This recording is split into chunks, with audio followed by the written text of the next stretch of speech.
स्वागत है आप सभी का आपके अपने चैनल लक्ष्य तक पर ईबीएस के संपूर्ण मैराथन क्लास में आप सभी का एक बार फिर से स्वागत है।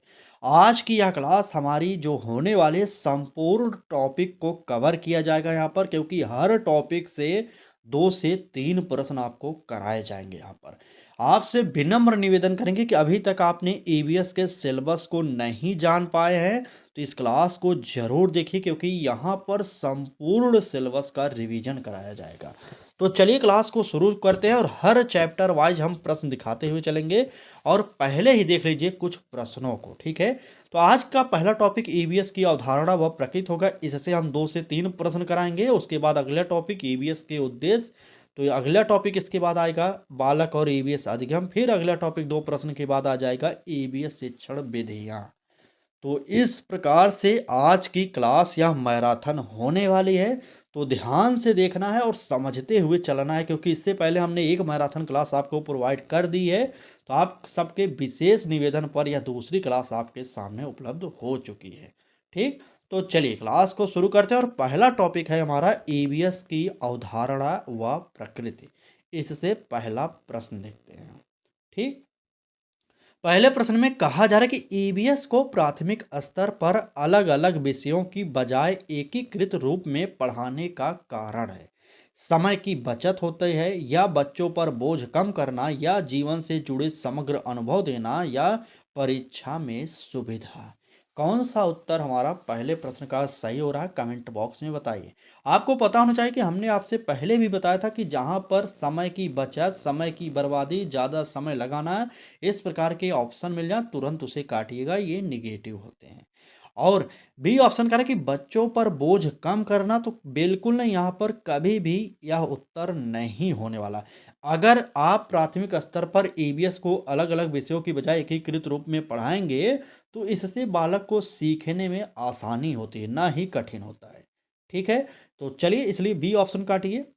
बिल्कुल, बोझ बढ़ेगा, कम नहीं होगा। अलग करेंगे, पर्यावरण को अलग से पढ़ाएंगे तो बालक के ऊपर बोझ बढ़ जाएगा, कम नहीं होगा। ठीक है, और परीक्षा में सुविधा यह नहीं होगा, बल्कि जीवन से जुड़े समग्र अनुभव देना, ये वाला ऑप्शन हमारा सही हो जाएगा। बिल्कुल, पहले प्रश्न का उत्तर सी ऑप्शन सही होगा। आगे आइए और अगला प्रश्न देखते हैं क्या कह रहा है। अगले प्रश्न में कहा जा रहा है कि ईबीएस का स्वरूप किस सिद्धांत पर आधारित है। सरल से कठिन, या ज्ञात से अज्ञात, या स्थानीय से वैश्विक, या उपरोक्त सभी। कौन सा उत्तर होगा इस प्रश्न का, बताइए। बात ईबीएस का किया जा रहा है। ठीक है, बिल्कुल, यहाँ पर जितने भी लोगों ने उपरोक्त सभी मारा बिल्कुल सही होगा, क्योंकि प्राथमिक स्तर पर सरल से कठिन होता है, ज्ञात से अज्ञात होता है, और स्थानीय से वैश्विक होता है। तो इसलिए हमारा एबीसी तीनों सही था, इसलिए हमारा उत्तर उपरोक्त सभी सही करना पड़ेगा। ठीक है, यहाँ पर इस प्रश्न का उत्तर डी ऑप्शन उपरोक्त सभी मारिए। आप आगे बढ़िए, अगला टॉपिक होगा हमारा ईबीएस के उद्देश्य। अगर क्लास अच्छी लगी तो लाइक ज़रूर करिएगा। चैनल को अभी तक आपने सब्सक्राइब ना किया हो तो कर लीजिएगा, क्योंकि यहाँ पर इस प्रकार की सभी मैराथन क्लासेस सभी विषयों की प्रोवाइड की जा रही है। आइए इस टॉपिक से देखते हैं अगला प्रश्न क्या कर रहा है। ईवीएस का मुख्य उद्देश्य क्या है। जानकारी एकत्र करना, रटने की क्षमता बढ़ाना, या पर्यावरण के प्रति संवेदनशील नागरिक बनाना, या केवल वैज्ञानिक तथ्यों का ज्ञान। कौन सा होगा इस प्रश्न का उत्तर, कमेंट बॉक्स में बताइए फटाक से। चलिए बताइएगा। बिल्कुल, जानकारी एकत्र करना कभी भी ईबीएस का मुख्य उद्देश्य नहीं होता। यहाँ पर बात मुख्य उद्देश्य की जा रही है, इसलिए पहला ऑप्शन काटेंगे। और रटने की क्षमता हमने आपसे पहले भी बताया था, रटना, याद करना, स्मरण करना, ये कहीं पर भी आ जाए ये कभी भी सही नहीं होता, इसलिए बी ऑप्शन को काटिए। केवल वैज्ञानिक तथ्यों का ज्ञान बिल्कुल नहीं, यहाँ पर उत्तर जो होगा पर्यावरण के प्रति संवेदनशील नागरिक बनाना, ये वाला ऑप्शन हमारा सबसे बेस्ट हो रहा है। ठीक, बिल्कुल, इसका भी उत्तर सी ऑप्शन हमारा सही होगा। आइए आगे बढ़ते हैं और देखते हैं अगला प्रश्न क्या कह रहा है। कहा जा रहा है कि ईबीएस बच्चों में किस प्रकार की सोच विकसित करता है। यांत्रिक करेगा, आलोचनात्मक करेगा, निष्क्रिय करेगा, या प्रतिस्पर्धात्मक करेगा। कौन सा कर रहा है बताइए। चलिए, ईबीएस बच्चों में किस प्रकार की सोच विकसित करता है। बिल्कुल, यहाँ पर यांत्रिक नहीं करेगा, निष्क्रिय तो नहीं करेगा और ना ही प्रतिस्पर्धात्मक करेगा, इसलिए उत्तर जितने भी लोगों ने बी ऑप्शन आलोचनात्मक बताया, उनका ही उत्तर सही होगा। नोट करिए, इस प्रश्न का उत्तर बी ऑप्शन सही हो जाएगा। ठीक?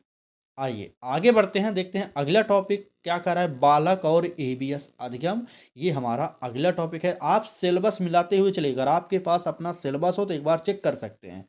ठीक है, प्रश्न पूरे देखिए, सिलेबस को साथ साथ देख सकते हैं आप लोग। ठीक है, चलिए बात करेंगे प्रश्न की। कह रहा है कि ईबीएस अधिगम में बच्चे की भूमिका होती है श्रोता की, अनुकरणकर्ता की, सक्रिय अन्वेषक की या परीक्षार्थी की।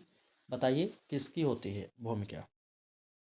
बिल्कुल, ईबीएस अधिगम में बच्चे की भूमिका तो श्रोता की नहीं होनी चाहिए, इसलिए काटिए। परीक्षार्थी की नहीं होनी चाहिए। अब आपको बी और सी में से उत्तर चुनना है, कौन सा सही होगा। जितने भी लोगों ने अनुकरण करता माना, उनका ऑप्शन ही गलत हो जाएगा, इसलिए यहाँ पर आपका एक नंबर माइनस हो जाएगा। नोट करिएगा, यहाँ पर उत्तर जो होगा, बच्चे की भूमिका जो होनी चाहिए सक्रिय अन्वेषक की होनी चाहिए। मतलब अन्वेषक खोजकर्ता एक प्रकार से कह सकते हैं। ठीक है, बिल्कुल, बालक सक्रिय खोजकर्ता के रूप में वहां पर रहना चाहिए, इसलिए इस प्रश्न का उत्तर भी हमारा सी ऑप्शन सही हो जाएगा। बिल्कुल, प्रश्न संख्या 5 का सी ऑप्शन, क्या बोल रहे हैं इसमें, एक मिनट, बी तो होगा ना। प्रश्न संख्या 4 का बी ऑप्शन आलोचनात्मक सही होगा। बिल्कुल, बी ऑप्शन सही करेगा 4 में, और 5वें में सी ऑप्शन सही होगा। ठीक है, आइए अगला प्रश्न देखिए क्या कर रहा है। कह रहा है कि ईबीएस में अधिगम सर्वाधिक प्रभावी होता है जब शिक्षक अधिक बोलता है, पाठ्य पुस्तक पूरी कराई जाती है, बालक स्वयं अनुभव करता है या अधिक गृहकार दिया जाता है। उत्तर बताइए फटाक से, कौन सा सही होने वाला है। चलिए, बिल्कुल, ईबीएस में अधिगम सर्वाधिक प्रभावी होता है जब, देखिए, शिक्षक अधिक बोलेगा तो वहाँ पर सर्वाधिक प्रभावी अधिगम नहीं होने वाला, इसलिए ए ऑप्शन को काटना पड़ेगा। पाठ्य पुस्तक पूरी कराई जाती है, इसका कोई औचित्य नहीं होगा इस प्रश्न में, इसलिए बी ऑप्शन को काट दीजिए। अधिक गृहकार देना बिल्कुल नहीं, यहाँ पर यह प्रभावित नहीं होगा, बल्कि बालक स्वयं अनुभव करता है, तब ईबीएस में अधिगम सर्वाधिक प्रभावी होता है। नोट करिए, इस प्रश्न का उत्तर सी वाला ऑप्शन हमारा सही हो जाएगा। बिल्कुल, सी ऑप्शन सही करिए, आगे बढ़िए, अगला प्रश्न देखते हैं। अगला टॉपिक पहले देख लीजिए, ईबीएस में शिक्षण विधियां, क्योंकि यहाँ से प्रश्न हर बार आपके पेपर में आ रहा है, तो यहाँ से भी कुछ प्रश्न करा देते हैं। ठीक, आइए, कह रहा है प्रश्न में कि ईबीएस में अन्वेषण विधि का अर्थ है, क्या अर्थ होने वाला है।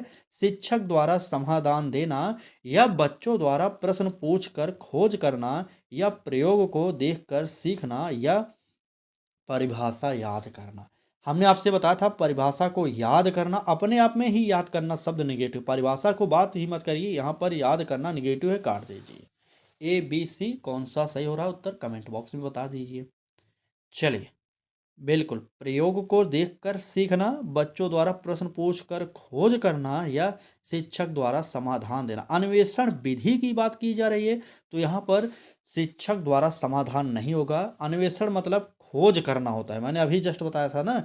यहाँ पर प्रयोग को देखकर सीखना ये नहीं होगा, बल्कि उत्तर जो होगा, बच्चों द्वारा प्रश्न पूछकर खोज करना। ठीक, समझ में आ रहा है ना। बिल्कुल, यहाँ पर इस प्रश्न का उत्तर जो होगा, बी वाला ऑप्शन सही हो जाएगा। आइए आगे बढ़ते हैं और देखते हैं अगला प्रश्न क्या कह रहा है। तो कह रहा है कि ईबीएस में परियोजना विधि किसके लिए अधिक उपयोगी है। तथ्यों के संग्रह के लिए, रचनात्मकता और समस्या समाधान के लिए, परीक्षा अभ्यास के लिए, या अनुशासन बनाए रखने के लिए। कमेंट बॉक्स में उत्तर बता दीजिए, कौन सा सही हो रहा है हमारा। चलिए, ईबीएस में परियोजना विधि किसके लिए अधिक उपयोगी है। देखिए, तथ्यों के संग्रह के लिए यह इतना इंपॉर्टेंट नहीं होगा, ए ऑप्शन काटिए। सी ऑप्शन करें कि परीक्षा अभ्यास के लिए, बिल्कुल नहीं, परीक्षा की बात आपको किसी भी प्रश्न में नहीं करना, इसलिए सी ऑप्शन को काटिए। और डी ऑप्शन अनुशासन बनाए रखने की बात कर रहा है। हमने आपको पहले भी बता दिया कि आप अनुशासन बनाने की बात ही नहीं करेंगे। अगर जैसे ही आपने इस ऑप्शन को टिक किया, आपको सीबीएसई तुरंत 1 माइनस करके दे देगा नंबर, ठीक है? इसलिए डी ऑप्शन को काटना पड़ेगा। यहाँ पर रचनात्मकता और समस्या समाधान के लिए यानी कि बी वाला ऑप्शन सही हो जाएगा। ठीक? बिल्कुल। बी वाला ऑप्शन सही करिए और आगे बढ़िए। अगला टॉपिक देख लीजिए क्या कह रहा है, गतिविधि एवं अनुभव आधारित शिक्षा। बहुत ही इंपॉर्टेंट टॉपिक है। इसका प्रश्न देखिए क्या कह रहा है। कहा जा रहा है प्रश्न में कि ईबीएस में गतिविधियों को शामिल करने का मुख्य उद्देश्य है। क्या उद्देश्य है? कक्षा को शांत रखना, सीख को अर्थपूर्ण बनाना, या पाठ जल्दी समाप्त करना, या मनोरंजन। हमने आपसे कहा था कि सिर्फ मनोरंजन किसी भी प्रश्न का उत्तर नहीं होगा। ठीक। और पाठ जल्दी समाप्त कर देना यह भी कोई औचित्य नहीं बन रहा, इसे भी काटिए। कक्षा को शांत रखना ये भी नहीं होगा, क्योंकि क्लास ही शांत रहेगी तो बालक सक्रिय नहीं रहेगा। इसलिए ए ऑप्शन भी आपको काटना पड़ेगा। यहाँ पर उत्तर जो होगा, सीख को अर्थपूर्ण बनाना यानी कि बी वाला ऑप्शन सही हो जाएगा। ठीक। बिल्कुल, एक बार कमेंट करके सब लोग बताएँगे कि यह मैराथन क्लास आपको कैसी लग रही है, ठीक है? क्योंकि यहाँ पर पूरी कोशिश की जा रही है कि अब आपका सिलेबस एक बार फिर से रिवाइज़ करा दिया जाए। तो डेली देखिए, जो भी क्लासेज हमारी सुबह 10 बजे, शाम को 5 बजे जो भी क्लासेज हो रही हैं, आप ज़रूर देखिए।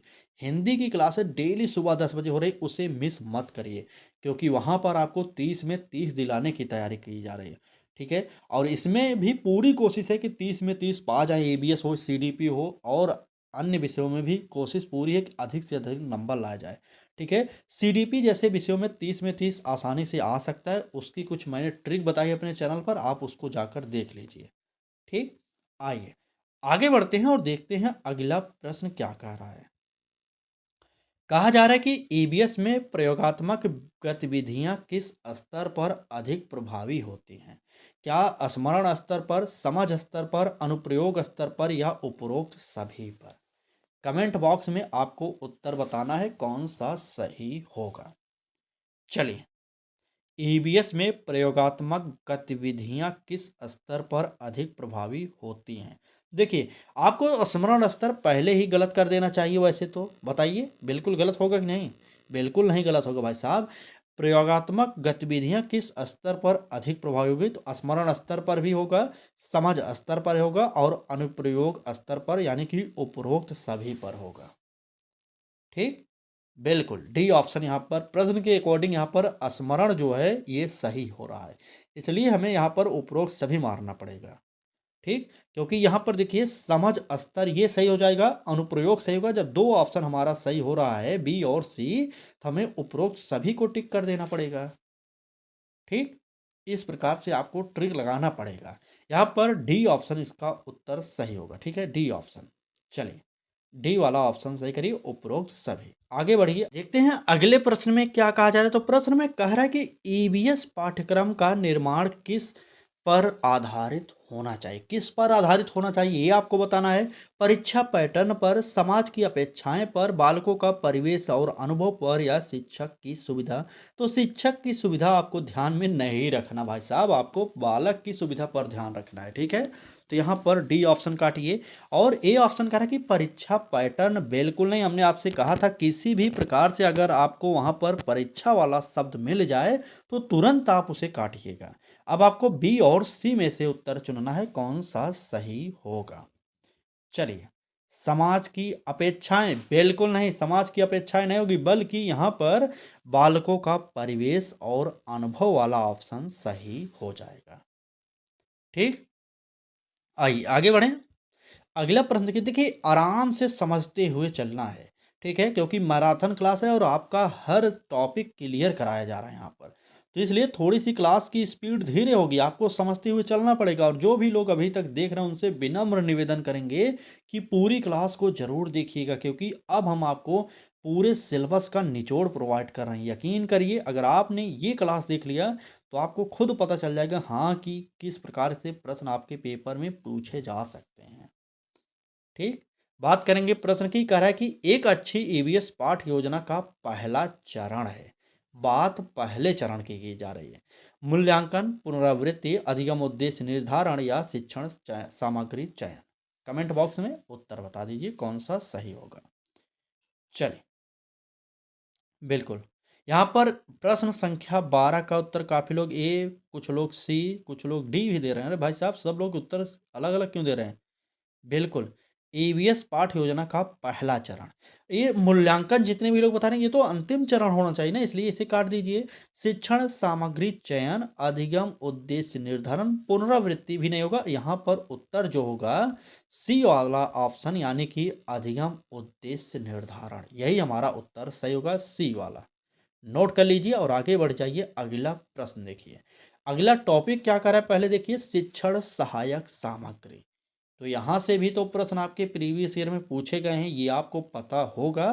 तो देख लीजिए कौन से प्रश्न होते हैं। देखिए, यह प्रश्न क्या कर रहा है, कह रहा है कि ईवीएस में टीएलएम का उपयोग क्यों आवश्यक है। बताइए, टीएलएम टीएलएम जिसे आप टीचिंग लर्निंग मटेरियल कहते हैं, ये आपको पता होना चाहिए। कक्षा सजाने के लिए बिल्कुल नहीं, टीएलएम का प्रयोग कभी भी कक्षा सजाने के लिए नहीं किया जाता, बल्कि बालक को रुचिपूर्ण सिखाने के लिए और वह अच्छे से और आसानी से सीख सके, इसके लिए क्लास में टीएलएम का प्रयोग किया जाता है। ठीक, बिल्कुल, टीचिंग लर्निंग मटेरियल सही आप बता रहे हैं आप लोग। बी ऑप्शन करें कि पाठ्य पुस्तक पर निर्भरता बढ़ाने हेतु बिल्कुल नहीं होगा। अमूर्त अवधारणाओं को स्पष्ट करने के लिए समय बचाने हेतु बिल्कुल नहीं। यहाँ पर अमूर्त अवधारणाओं को स्पष्ट करने हेतु इसीलिए हमारा टीएलएम का उपयोग ईवीएस के अंतर्गत किया जाता है। ठीक, बिल्कुल, यहाँ पर सी वाला ऑप्शन सही हो जाएगा। आइए आगे बढ़ते हैं। कह रहा है कि स्थानीय सामग्री का प्रयोग ईबीएस में इसलिए किया जाता है क्योंकि वे निःशुल्क हैं, बच्चे उनसे परिचित हैं, शिक्षक के लिए सरल होती हैं, वे परीक्षा में आती हैं। हमने आपसे क्या बताया कि परीक्षा की बात आपको नहीं करना, इसलिए डी ऑप्शन काटिए। सी ऑप्शन करें कि शिक्षक के लिए सरल होती, बिल्कुल नहीं, बालक के लिए सरल होती हैं ये, इसलिए सी ऑप्शन काटिए। ए ऑप्शन करें कि वे निःशुल्क होती हैं, बिल्कुल नहीं, उत्तर जो होगा बच्चे उनसे परिचित होते हैं, इसलिए स्थानीय सामग्री का प्रयोग ईबीएस के अंदर किया जाता है। ठीक, चलिए एक बार इस क्लास को अपने मित्रों तक शेयर जरूर कर दीजिए, क्योंकि यह इंपॉर्टेंट क्लास आपके मित्रों की भी आवश्यकता पूरी कर सकती है। अगला टॉपिक होगा ईबीएस में मूल्यांकन। देख रहे हैं, ये 8वां टॉपिक है। इससे पहले हमने 7 टॉपिक आज की क्लास में क्लियर करा दिया, मतलब 7 दूना 14 प्रश्न हमने आपको करा दिया। अगर अभी भी क्लास अच्छी लग गई हो तो जुड़ जाइए हमारे साथ, क्योंकि अभी भी समय काफ़ी है, हम आपको इतने में तैयारी करा सकते हैं। बात करेंगे अगले प्रश्न की। कह रहा है कि ईवीएस में मूल्यांकन का स्वरूप कैसा होना चाहिए। डर उत्पन्न करने वाला होना चाहिए, केवल परिणाम आधारित होना चाहिए, सतत और सुधारात्मक होना चाहिए, केवल लिखित लिखित की बात नहीं और डर उत्पन्न करने की बात नहीं।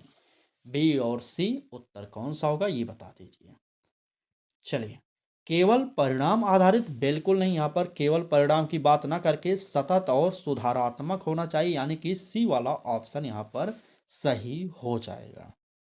ठीक है, 15वें प्रश्न का सी ऑप्शन, बिल्कुल सी ऑप्शन होगा सही एकदम। चलिए नोट कर लीजिए, आगे बढ़िए। अगला प्रश्न क्या कह रहा है, कह रहा है कि ईबीएस में पोर्टफोलियो मूल्यांकन का उद्देश्य है।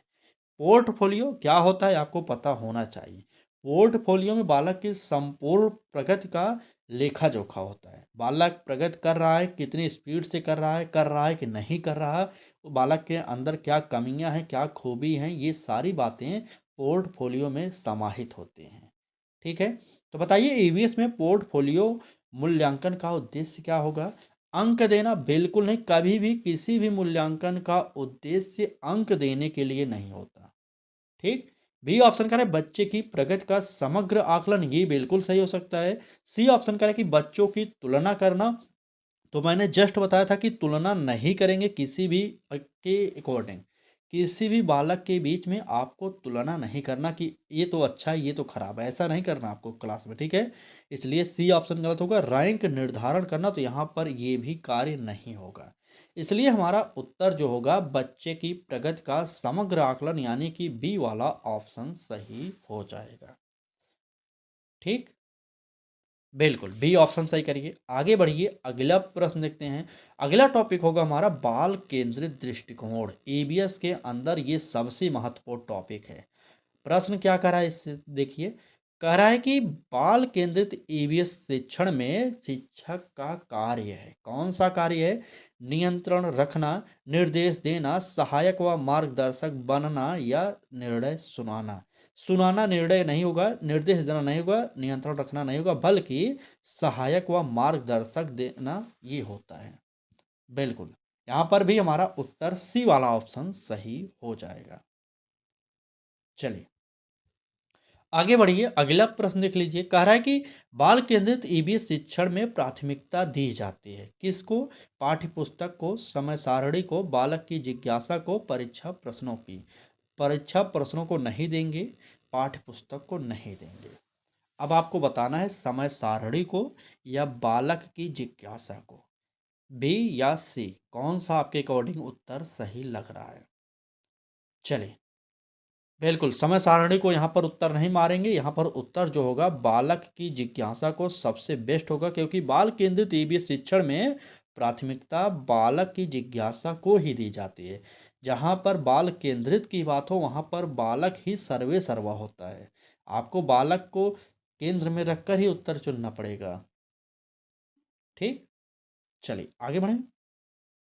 नेक्स्ट पर सी ऑप्शन सही करिए, सी वाला ऑप्शन। चलिए आइए आगे बढ़ते हैं और अगला टॉपिक देखिए क्या कर रहा है, पर्यावरणीय और सामाजिक आयाम।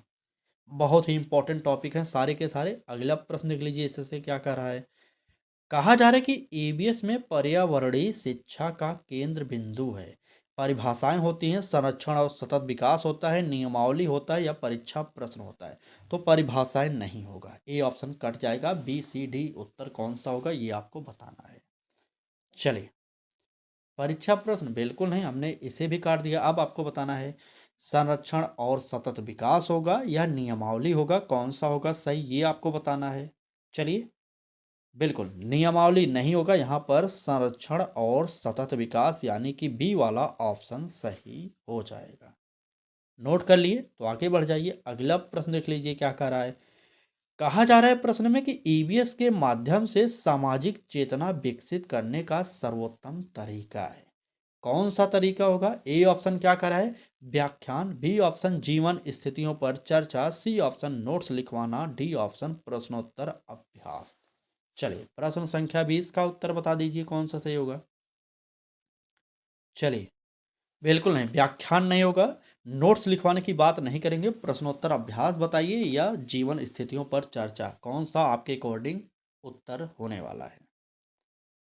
चलिए, प्रश्न संख्या 20 बिल्कुल सही। यहाँ पर जितने भी लोगों ने नोट्स लिखवाना को काटा था बिल्कुल सही है। प्रश्नोत्तर अभ्यास ये भी काट दीजिए। उत्तर जो होगा जीवन स्थितियों पर चर्चा यानी कि बी वाला ऑप्शन सही हो जाएगा।